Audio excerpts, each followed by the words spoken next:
Good morning. I'm Alicia Evans. This is going to be my first video going live. I'm usually not really into social media. I feel like, it to each his own. I feel like to me, it really clouds my spirit.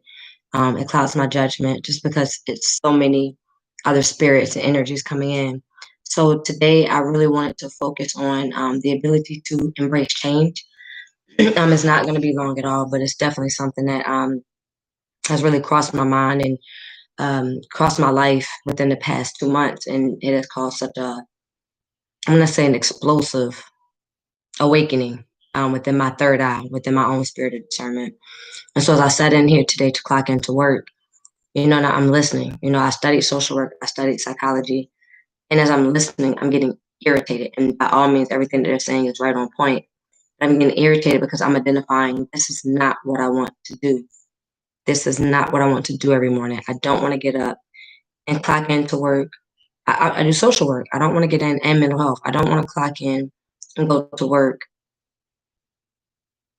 to use what God has given me or, to use what my spiritual calling is for that. I feel like when you're really able to tap into yourself, that's when you're really able to see the walk and the path that you're supposed to be walking on. I feel like what really got me into social work and psychology was me having a hint as a child and as a teenager and early on in my early 20s. And so it's not as if it wasn't always there. It just wasn't what I needed. I didn't need to live the remainder of my life doing that. With certain things I was supposed to pick up and take from social work or take from mental health and apply it for my overall calling. So let's go ahead and dive right into embracing change. Change is hard. Change is hard in all of us. And one thing that we have with change is the human body creates, automatically fight, flight, or freeze when something is a problem or something is troubling us, or even a friend or someone has an issue. The initial response is fight, flight, or freeze. And I feel like your spirit of discernment allows you to take back control of that, to not have you be so repetitive with certain behaviors, especially behaviors that begin to be detrimental to your life, detrimental to your income, your relationships, so much stuff. But you have to first realize exactly why are you even presenting, do I need to change? Because in order to even think of change, there has to be a level of discomfort. And change isn't going to occur until something is extensively discomforting. And a lot of times when we struggle with change, we'll ask God, like, why am I going through this? Why am I going through this? And a lot of times he's telling us, I whispered this to you multiple times. I literally had to come rock your entire world to make you so uncomfortable to where you had no choice. And so over the past 2 months, myself and my friends have been going through a lot of stuff. And to see all of us in different places, in different positions, but to have that same outcome has been amazing for me. And I never give any advice. I never give any response based off of my own experience or, something I may have studied out of a book or something I may have learned in social work. I use my spirit of discernment. I am simply a vessel. I have no clue what I say, why I say, how I say. I'm simply a vessel. So I embrace the fact that I can't advise anyone on what I would do. My walk is not your walk. My talk is not your talk. If I want to be somewhere at 32 years old and this person is at 32 years old, I already have in my mind that is something that I need to work on. I can't be doubtful for myself because God's time is not my time. Her 32 is not his 32. So to get back to the foundation of, why we're even sitting here, um, identifying that level of discomfort for change. Change can be hard. Change can be scary. Change can be fearful. You can become defensive with change. You can shut down with change. But I more so want to embrace the fact that your world does not have to be completely rocked for you to make a change. Start to change the way that you think. Start to change the way that you receive. Start to question yourself, not on the level of does anybody know what's best for me, but question the level of yourself. as far as, are you boxing in your mind? Are you enclosing in your thoughts? Or are you being very receptive and open? Because when you're stuck and you're living a certain way, you're going to continue to walk in circles. And I've lived it. I have lived it. I mean, years of walking in circles. And, next thing you know, 5 years has passed. What am I still doing sitting here? And you find yourself angry at everybody. You find yourself so disappointed within yourself. So when you have these revelations of change, you can't be afraid to implement them. And I really feel like that's exactly what it is. From my friends to my family to myself. It's not the lack of knowledge, it's definitely implementing. Everybody can definitely see where they are, what they want, and what behaviors that they're doing to keep them living a certain way. Implementing it is the hard part. And that ties back to that discomfort. I feel like when you're so uncomfortable and there's nothing else left, you're going to implement it. But you have to exercise your mind. If you want change and you want different, you can't expect to keep doing the math problem incorrectly. And then one day, oh my God, it's going to be a new answer. It's going to be the right answer. It's going to be the correct answer. For the longest, I've said 2 plus 2 is 7. Well, eventually on one day, 2 plus 2 is going to be 7. No, every day of the week, 2 plus 2 is going to be 4. 2 plus 2 is going to be 4. So a lot of people walk around, I'm real, I'm honest, I'm this, that, and the third. No, you're not. Not saying that you fake neither, but real and authentic. You have to be real and authentic with yourself.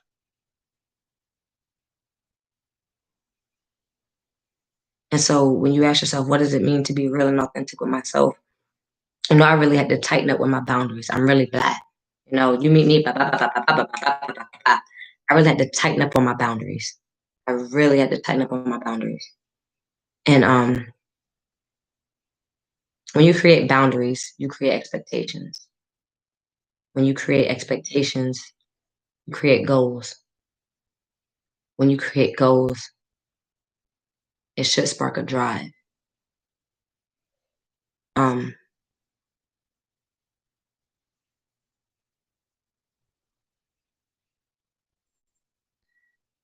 for the past 8 minutes, like I said, this has been my first going live. I've sat and wondered exactly what I should say. I have so much to say and not know how to word it, and to literally just follow my own advice and follow my own heart. And that is simply to be a vessel and to be as transparent as possible. Um, we all have faces, we all have masks, and I feel like it's necessary, it's needed, especially for surviving in America. It's not being fake or being phony, it's survival. Identifying which mask to wear when is the hard part. Changing the mask is the hard part because we want to appear so real and authentic. I feel like a lot of times we get so caught up in pleasing others and pleasing society that we forget to really touch base with who we are and what individual we want to be. And so that also, society also makes it very hard to change. Um,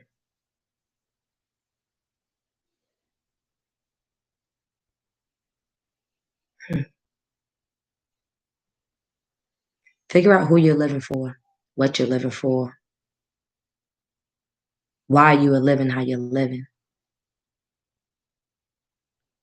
It was about 3 years ago. I sat in my car.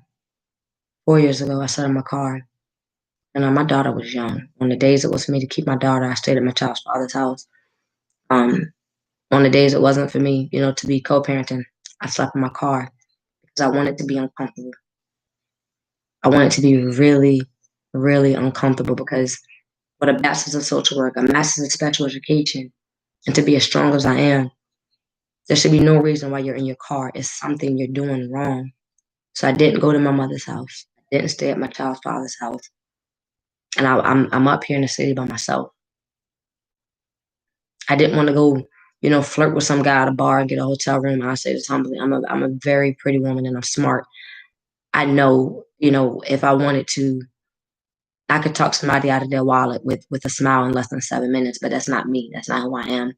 That's not why God has given me the gifts that He's given me. And I feel like if I use the gifts that God has given me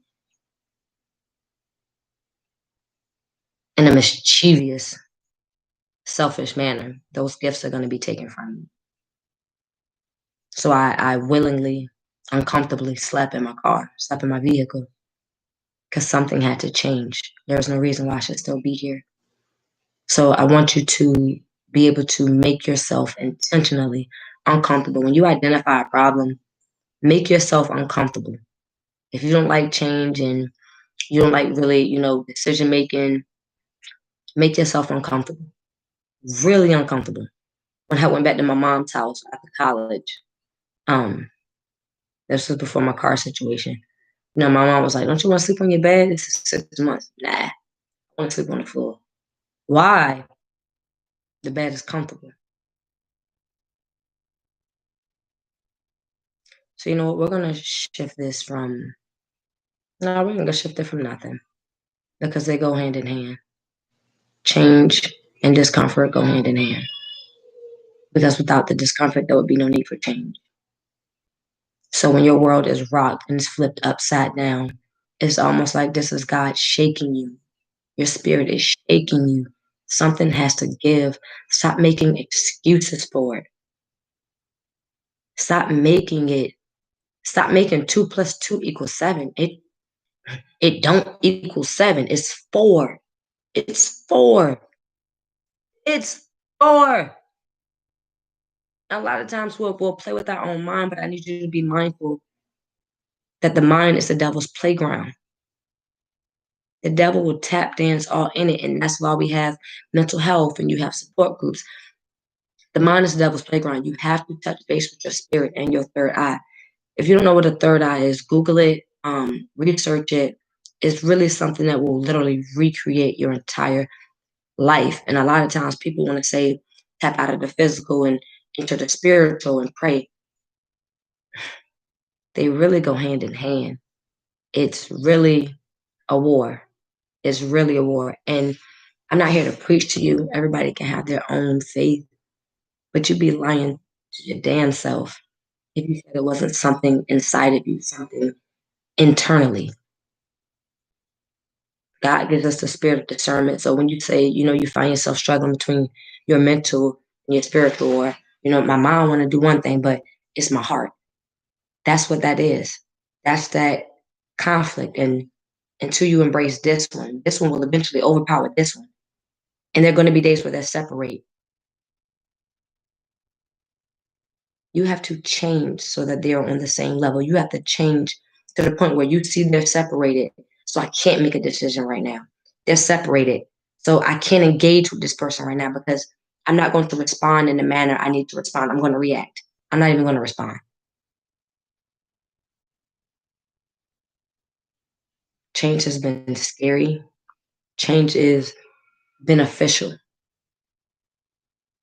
And a lot of times, a lot of people want to correlate. That's what I'm looking for.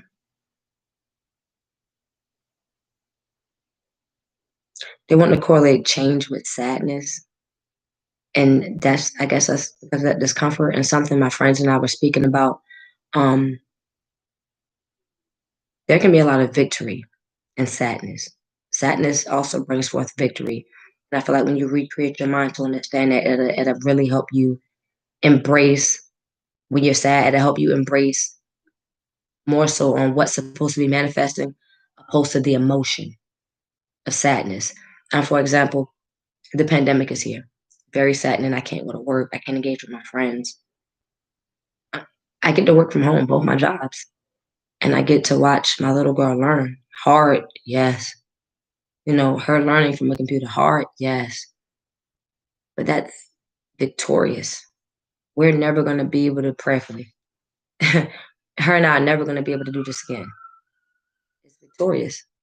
Um, Losing a job can be saddening. What am I going to do? What am I going to eat? How am I going to pay my bills? A lot of times you have to embrace that God is pulling change. He's changing it because what you're asking for and you're praying for it is coming. But a lot of times we get so stuck in not wanting to be uncomfortable with that change where we block our own blessings, stop asking for something and then being mad at him for how he wants to give it to you or how he wants to change you in order for you to receive it. So don't, oh my God, God, why are you not listening? Sweetheart, I'm listening. I've told you a million, I've whispered it to you.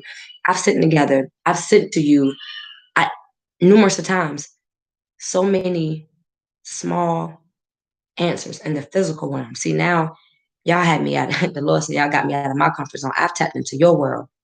I've sent this stranger. I've sent this note. I've sent these. You've seen 11 a million times today.